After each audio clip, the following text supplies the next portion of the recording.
Hello అండి, ఈరోజైతే ఇంట్లోనే సింపుల్గా ఎగ్ పలావ్ ఎలా చేసుకోవాలో చూపిస్తానండి. ముందు ప్యాన్ పెట్టుకొని ప్యాన్ హీట్ అయ్యాక అందులో కొంచెం ఆయిల్ వేయండి. జీలకర్ర, కరివేపాకు, పచ్చిమిర్చి ఇలా పొడుగ్గా కట్ చేసుకోండి. క్యారెట్ని కూడా పొడుగ్గానే కట్ చేసుకోండి. ఆనియన్స్ ఇవన్నీ వేసుకొని కాసేపు మగ్గేంత వరకు మీరు మిక్స్ చేసుకోవాలండి. మూత పెట్టుకొని మగ్గించాలి. మగ్గాక కొంచెం టమాటా పొడుగ్గా కట్ చేసుకున్న టమాటాను కూడా వేసుకొని మిక్స్ చేసుకోవాలి.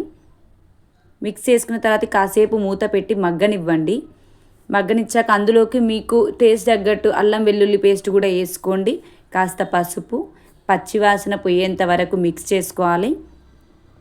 కారం మీ టేస్ట్ తగ్గట్టు ఎక్కువ తింటే ఎక్కువ వేసుకోండి. కారం, ఉప్పు కూడా అంతేనండి, సేమ్ టు సేమ్ మీకు నచ్చినంత ఉప్పు వేసుకోండి. గరం మసాలా, ధనియాల పిండి మిక్స్ చేసేసాను నేను. వేసుకొని మొత్తం మిక్స్ చేసుకోవాలి. నేను 4 గ్లాసుల బియ్యానికి 8 గ్లాసుల వాటర్ పోసుకున్నాను. మూత పెట్టి ఎసరిని బాగా మరగనివ్వాలి.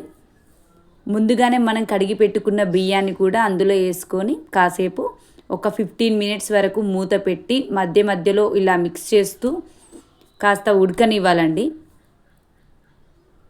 మిక్స్ చేస్తూ ఉండండి మధ్యలో మధ్యలో అడుగంటకుండా. ముందుగానే నేను బ్రౌన్ ఆనియన్స్ ఫ్రై చేసి పెట్టుకున్నా, ఎగ్స్ కూడా ఫ్రై చేసి పెట్టుకున్నాను. ఇలా మీద కొత్తిమీర, పుదీనా యాడ్ చేసుకోండి, టేస్ట్ బాగుంటుంది. మనకు మగ్గినప్పుడు కూడా చాలా ఫ్లేవర్ వస్తుంటుంది, కొత్తిమీర పుదీనా ఫ్లేవరు. మీరు కొంచెం నెయ్యి కూడా యాడ్ చేసుకోండి. ఫుడ్ కలర్ అలో చేయొద్దండి, ఇది మనకు పలావ్ కాబట్టి ఫుడ్ కలర్ వేసుకోవద్దు. మూత పెట్టి మగ్గనిచ్చాక చూడాలండి ఎలా ఉందనేది. చాలా బాగా వచ్చింది, అసలు సింపుల్గా అయిపోతుందండి, బాగుంటుంది. అందరూ ట్రై చేయండి ఇంట్లో.